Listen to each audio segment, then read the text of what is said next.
In a move that can be seen as another major diplomatic victory for U.S. President Donald Trump, his administration has helped broker a deal between Israel and Bahrain to normalize ties. Trump announced the agreement on the 19th anniversary of 9/11 terror attacks. The announcement was made following a phone call with Israeli Prime Minister Benjamin Netanyahu and Bahrain's King Hamad bin Isa Al Khalifa. The three leaders also issued a brief joint statement. Earlier, the Trump administration had also helped broker a deal between Israel and the United Arab Emirates. Trump has even been nominated for a Nobel Peace Prize for the same. U.S. President Donald Trump called for the Israel-Bahrain deal a historic move and tweeted that it is the second Arab country to make peace with Israel in the last 30 days. Fully normalize its diplomatic relations with Israel. They will exchange embassies and ambassadors, begin direct flights between their countries, and launch cooperation initiatives across a broad range of sectors, including health, business, technology, education, security, and agriculture. This is a truly historic day. The future can be filled with hope and does not need to be predetermined by conflicts of the past.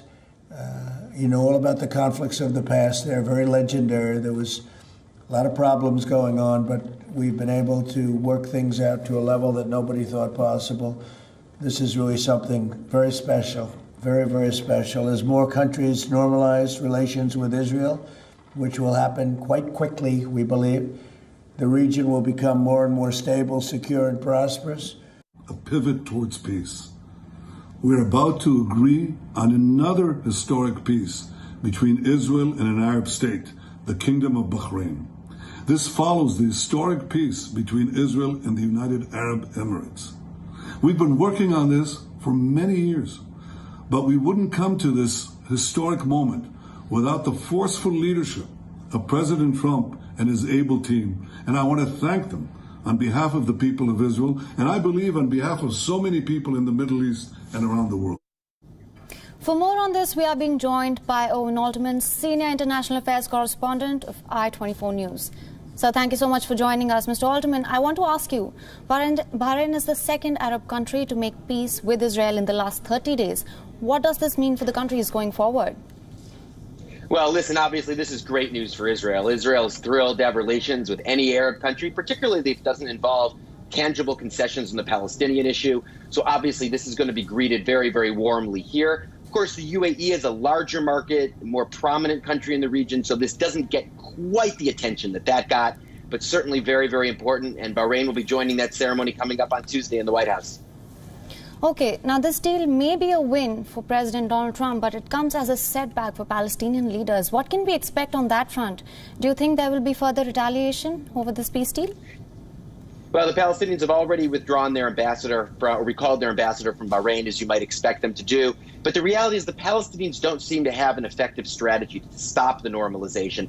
Although in the case of Bahrain, as opposed to the case of the UAE, what we've seen since the announcement is significant public opposition to this. And the Palestinians, and for that matter, the Iranians, for separate reasons, may be able to use that as a way of blocking the normalization, whether at the official level or at the more grassroots level.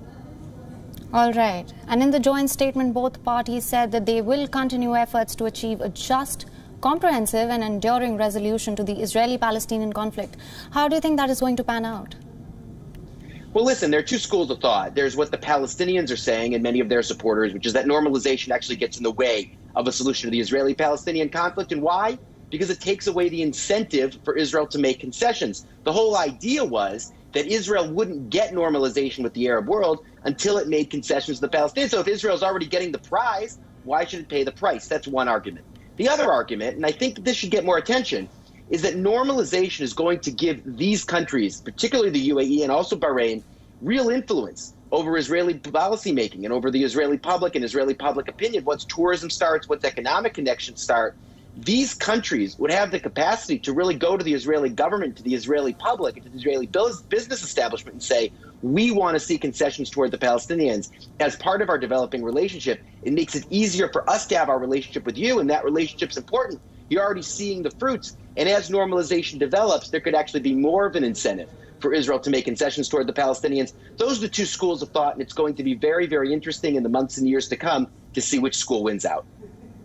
All right. On that note, just for more clarity on this, some are even of the view that Bahrain's decision to normalize relations with Israel presents grave harm to the Palestinian cause. How do you assess that statement?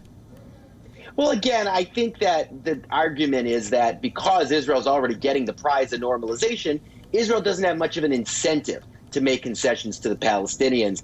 And listen, that may well be true. But on the other hand, there is this other argument that normalization and the importance of the ties between Israel and the UAE and Bahrain and whichever other countries might normalize down the line means that those countries suddenly have a kind of leverage in Israel that they wouldn't have had otherwise. And that could actually be a motivator and an incentive for Israel to make those concessions to the Palestinians. What the Palestinians need is they need an effective strategy to try to move their cause forward. They haven't been successful in the case of the UAE. They didn't block the normalization. They didn't get even a statement from the Arab League, even mildly criticizing it, because they weren't willing to make a concession on the language of it. So they don't seem to have a strategy to this point to get in the way of the normalization. I think the question with Bahrain is, because there's real grassroots opposition from civil society, from academics there, from political activists to this process, does that give the Palestinians an opening to try to at least block some parts of this normalization from moving forward the way the leaderships of both countries in Bahrain and Israel would want? All right. Mr. Altman, thank you so much for joining us with all those inputs. We will definitely keep tracking.